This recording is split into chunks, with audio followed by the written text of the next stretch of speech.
penny dreadfuls. That's Smoke Jensen."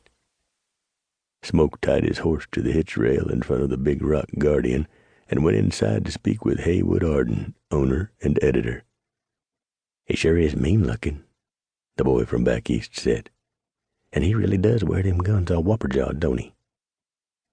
The first thing Haywood noticed was Smoke wearing two guns, the left-hand .44 worn butt forward for a cross-draw, the right-hand .44 low and tied down. "Expecting trouble, Smoke?" "Not around here. Just getting used to wearing them again. I've got to take a trip, Haywood. I don't know how long I'll be gone. Probably most of the spring and part of the summer. I know Sheriff Carson's out of town, so I'd be beholden if you'd ask him to check in with Sally from time to time. I'm not expecting any trouble out there. Preacher Morrow and Bountiful are right over the ridge, and my hands would fight a grizzly with a stick. I'd just feel better if Monty would drop by now and then." "I'll sure do it, Smoke." He had a dozen questions he liked to ask, but in the West, a man's business was his own. Smoke stuck out his hand. "See you in a few months, Haywood. Give Dana my best." Haywood watched the tall, broad-shouldered, ruggedly handsome man stroll up the boardwalk toward the general store.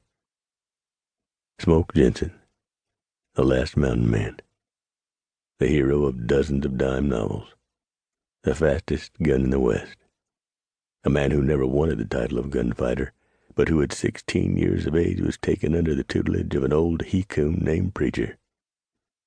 The old mountain man had taught the boy well, and the boy had grown into one of the most feared and respected men in the West. No one really knew how many outlaws and murderers and gunslingers and highwaymen had fallen under Smoke's thundering .44s. Some said 50, others said 200. Smoke himself didn't really know for sure. But Haywood knew one thing for a fact. If Smoke Jensen had strapped on his guns and was going on a journey, it would darn sure be interesting when he reached his destination. Interesting and deadly. The next morning, Smoke saddled a tough mountain-bred horse named Dagger. The outline of a knife was on the animal's left rump. Checked his canvas and tied down supplies on the pack horse and went back into the cabin. The twins were still sleeping as their father slipped into their rooms and softly kissed each child's cheek. He stepped back out into the main room of the cabin, the den, as Sally called it. "Sally, I don't know what I'm riding into this time or how long I'll be gone." She smiled at him. "Then I'll see you when you get back." They embraced, kissed, and Smoke stepped out the door, walking to the barn. With the pack-horse rope in his left hand, Smoke lifted his right hand in farewell, picked up the reins, and pointed Dagger's nose toward the north. Sally watched him until he was out of sight, then with a sigh, turned and walked into the cabin, quietly closing the door behind her. Smoke had dressed warmly, for it was still early spring in the High Lonesome, and the early mornings and nights were cold.